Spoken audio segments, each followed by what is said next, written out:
The numbers are in, as Nintendo's recent financial report just came out for the quarter, in which they updated their sales numbers for the Switch 2, its games, including Yoshi and the Mysterious Book and Star Fox, to a degree actually, and a few other things. So let's talk about it. And first up, I gotta give a shout out to Pierre45 on Twitter for always doing an amazing job of breaking down these numbers and showing them off in an easy to read manner, and that'll be the thread we use for this video. I'll link to that in the description below. So first up is the fact is that the Switch 2 managed to sell almost another 4 million units in the previous quarter, bringing its total to just under 24 million.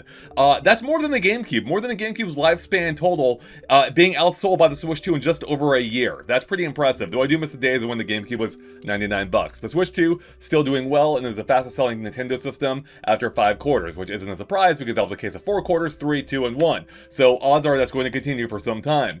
Next is the fact that there are some notable absences from this list, from the top-selling games, or rather any game sales or for first-party titles, being Xenoblade X Definitive Edition, Yoshi and the Mysterious Book, and Star Fox, which means that if they did not appear in the report with numbers, they sold under 1 million copies. Now, for Yoshi and the Mysterious Book, that's a bit of a bigger deal because it was out for about a month by the time the cutoff of the numbers was, being June 30th, I believe. Star Fox was only out for 5 days, so it's too early to read into Star Fox beyond the fact that we know it probably wasn't a massive success at launch.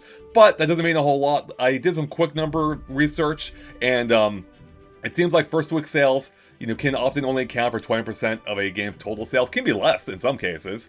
Probably not in this case. But yeah, it's still too early to say Star Fox is a failure or not. We'll have a better idea how it's comparing to the other Star Foxes in the next quarter report. If it doesn't show up next time and it's still under 1 million, that's when we hit the alarm. Although I should say that Nintendo did comment in the report on the sales of Yoshi and Star Fox and said that they were selling steady, whatever that means. So it seems like they may be slow burns, and maybe we'll have better results next time. Alright, continuing on though, let's talk about the better numbers, being how Tomodachi Life blew up the sales charts, selling just under 8 million units in 3 months. Massive success story. I believe it's already outsold the 3DS version as well, which, again, good stuff for them.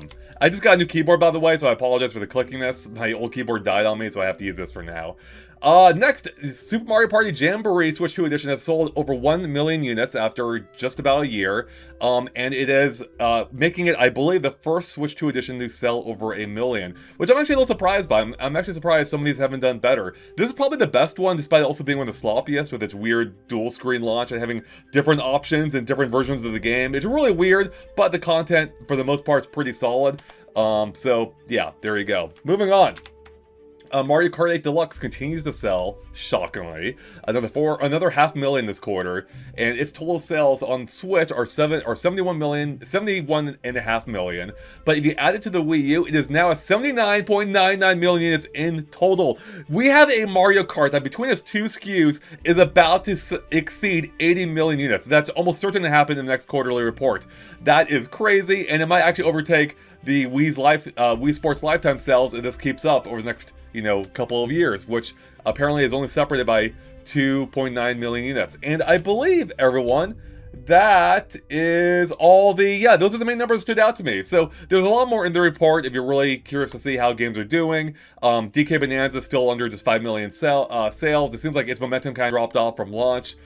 Even though almost 5 million is still like a respectable number. Other than that, not a whole lot else stood out to me, but hey, if it did you, let us know in the comments below. But with that, I'm gonna wrap it up here, everyone. Thanks for watching. Shout out to Pierre for these awesome numbers, or for reporting the numbers. And with that, we'll catch you later. Bye, everyone.